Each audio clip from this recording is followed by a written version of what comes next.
Hello everybody, it's Rob back again with another video, and today we are going out to a place that I wanted to film, and we're taking the GoPro and the Mavic Air. Let's go.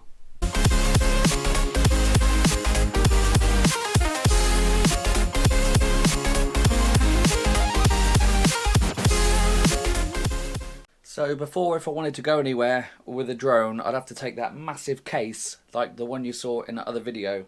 And now I'm just taking this, and obviously the camera, the GoPro with the external mic on top, and that is it.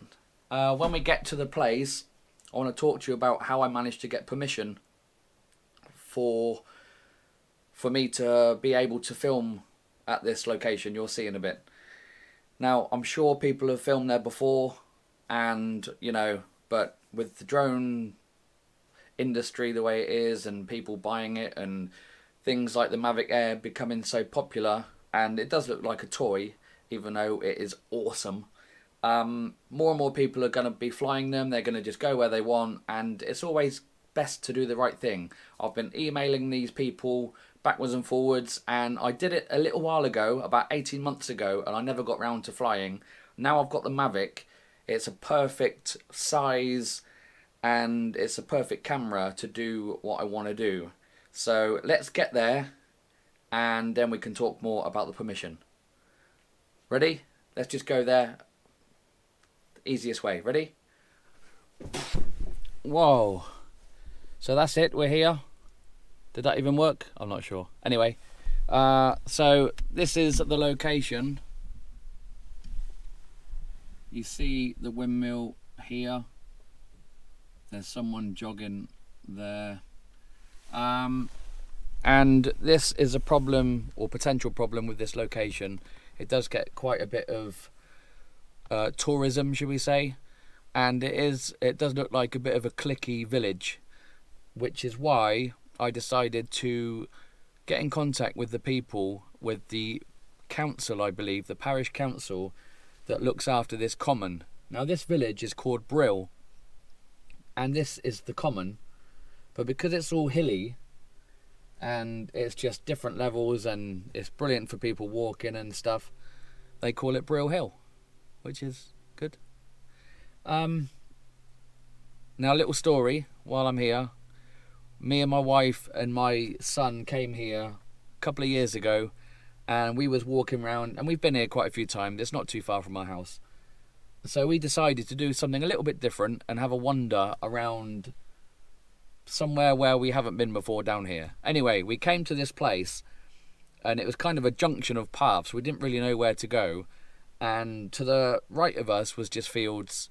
To the left of us was a big house, and we didn't realise that in the garden there was a how can we say, older man doing the gardening, and he was completely naked, and he decided to walk over, everything swinging round, and give us directions. So he was pointing in more than two directions, if you know what I mean.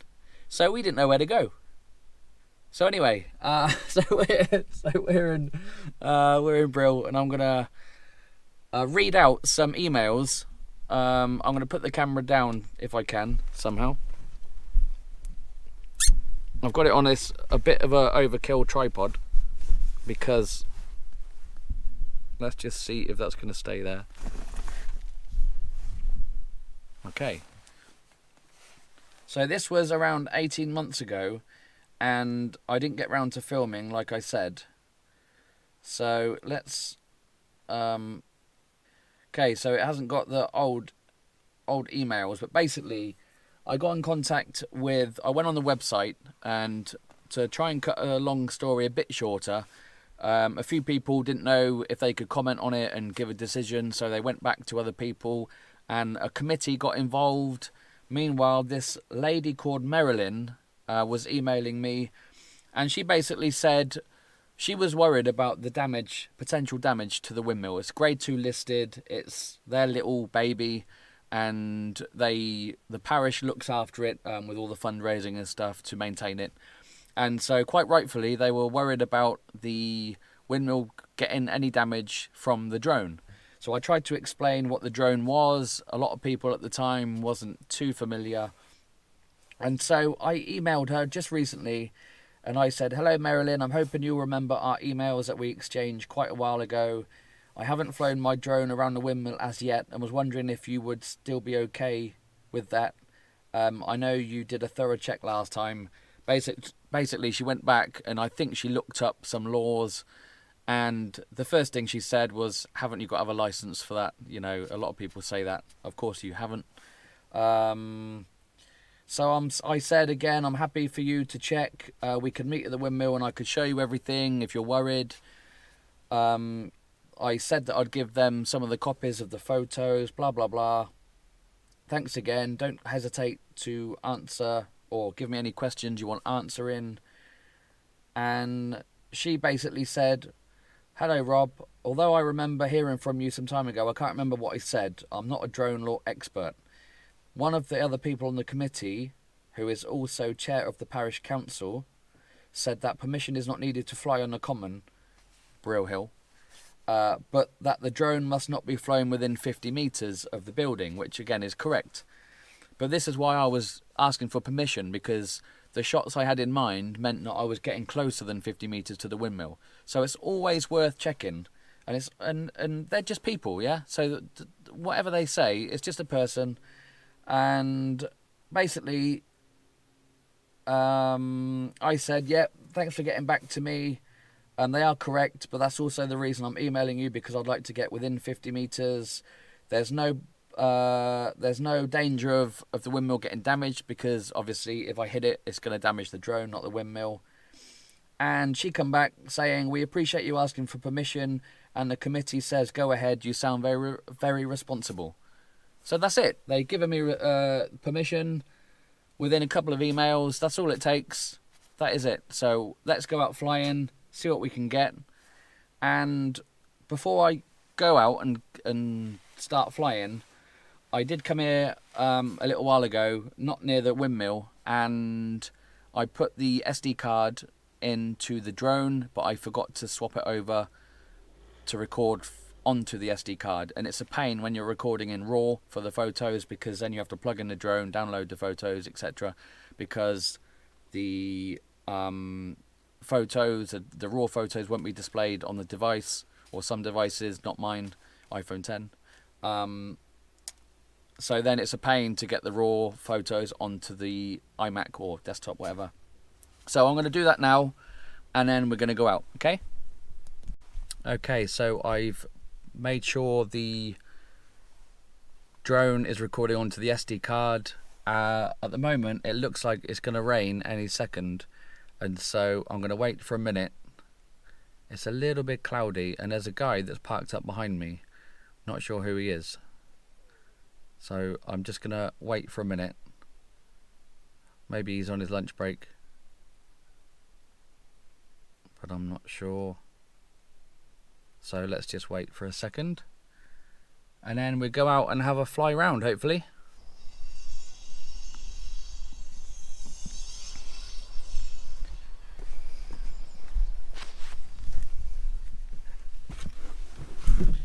So I don't know if you could tell on the lens, but it has started raining, so I'm just going to wait in the car for now. Always away, always away. It looks like it's going to clear. Maybe we'll get a rainbow, and that'll be awesome.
Okay, so after waiting for the rain to stop, I've had just an awesome flight. Hopefully I've got some brilliant shots. I mean, there's only so many ways you can take pictures of a windmill, right? But the scenery is just incredible. You can see it, we're quite high up, and in the background I can hear all those guys over there drinking and having a good time. Meanwhile, I'm lining up some shots with this beast of a Mavic Air. It's just so small, but just such a beast. I've just done the point of interest as you would do with the windmill, right? And it just worked incredible. I tried to do it manually before, and I didn't think it would work as well as it did doing it in auto. And it's just ridiculous. You can just slow down the speed, you can control the camera, it's just wicked. I know I'm squinting, it's because the sun's come out. It's like a summer's day. Remember t-shirt? I'm pumped to get this footage off the SD card and get editing. I'm so glad I got permission, because I would have been a bit worried. There was a guy and his dog that came back before, but he was in no danger. And there was a couple sat on the bench over there that I was just going to approach and say, look, I'm just about to take off, and it's up to you if you want to stay there, but I'm just telling you, I'm responsible for you now while I'm in control of the drone. But before I got there, they went off anyway, so absolutely no problems. And it just goes to show that if there's an area that you want to film and you're worried about permission, just ask. Just send an email and just ask, and if it's a no, then just find somewhere else. It's just not worth it, because we want to keep this activity alive, and hopefully I've got some awesome shots to show for it. Okay, so from the location of Brill, that is it from me. And if you like this video, like the video. Please subscribe. It takes a few seconds, and it'll really help me out. And more Mavic Air stuff to come. I'm quite tired. I don't know why I'm tired, but I'm just in awe of this little beast. So I'm gonna pack up my tiny little bag with this beastie air inside, and that is it. Take care, guys. I'll speak to you soon. See you on the next video.